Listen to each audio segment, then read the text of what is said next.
Antifragility as a privilege. If you never experience hardship, you never develop your problem-solving muscles. Without stress, they atrophy, while others do the heavy lifting to make your life easy and convenient.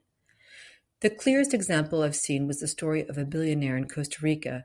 His pilot helicopters him to his yacht off the coast of his personal rainforest, where he steps onto a launch that takes him to a platform where staff hand him a pre-baited, pre-cast fishing rod. Ironically, this man likely built his fortune through grit, taking risks, solving problems, fighting through obstacles, but once he reached the top, he stopped challenging his body. And here's the truth. The mind and body are one. When the body weakens, mental sharpness follows. Kings and decline. It reminds me of the kings who played court tennis, the original form of tennis I used to play.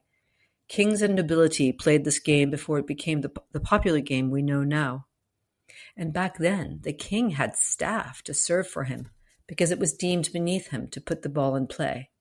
There was a special door through which the king's server would come to do his royal highness's bidding. Look at Henry VIII. Over time, he went from being a young, fit, handsome man to an obese, fragile, angry person who went through wives with ruthless ease. His physical decline and mental decline happened together. Weak body, weak mind, terrible decisions. From property to happiness. The founders of America saw this problem coming. When they wrote about happiness, they meant something very different from what we think today. At that time, happiness meant human flourishing, well-being, and virtue, not personal pleasure. Happiness reflected the classical Greek idea of eudaimonia, living a good, virtuous life. It did not mean having fun or feeling good all the time. It meant the deeper satisfaction that comes from living a meaningful life and reaching our goals.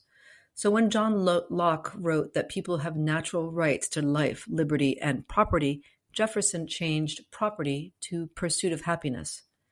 This became the foundation of American entrepreneurship, the idea that people grow strongest when they're free to take risks and face challenges.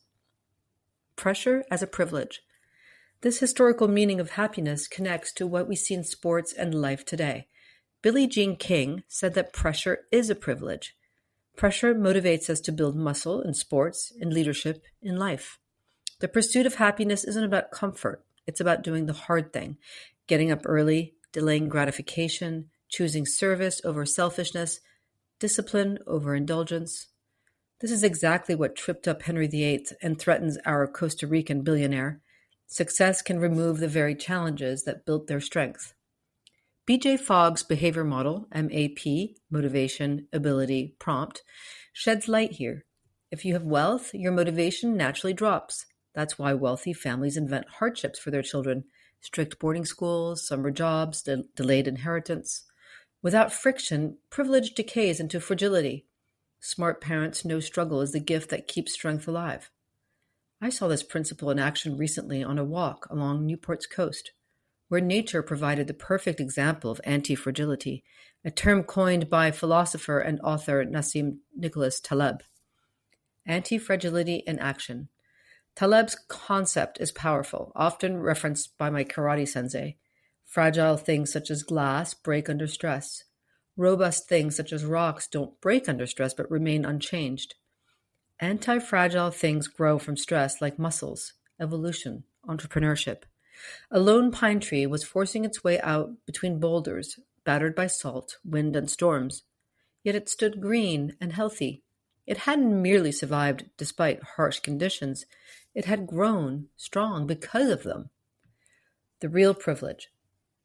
That pine tree earned its strength through struggle, something the billionaire on his yacht will never experience again, and something his children might never experience at all. But this isn't just about the ultra-wealthy. We all face this choice daily. Do we take the stairs or the elevator? Walk or drive? Tackle the difficult project or pick the easy one? Each small decision either builds our anti-fragile muscles or lets them weaken. This is what Billie Jean King meant. Pressure doesn't feel good, but it is good. It's not punishment, it's privilege. The pursuit of happiness isn't about avoiding difficulty, but embracing it, because that's how we grow into who we're meant to become. Like that pine tree on the rocks, we earn strength not in spite of the storms, but because of them. That's the real privilege of pressure, the freedom to face struggle and through it to flourish.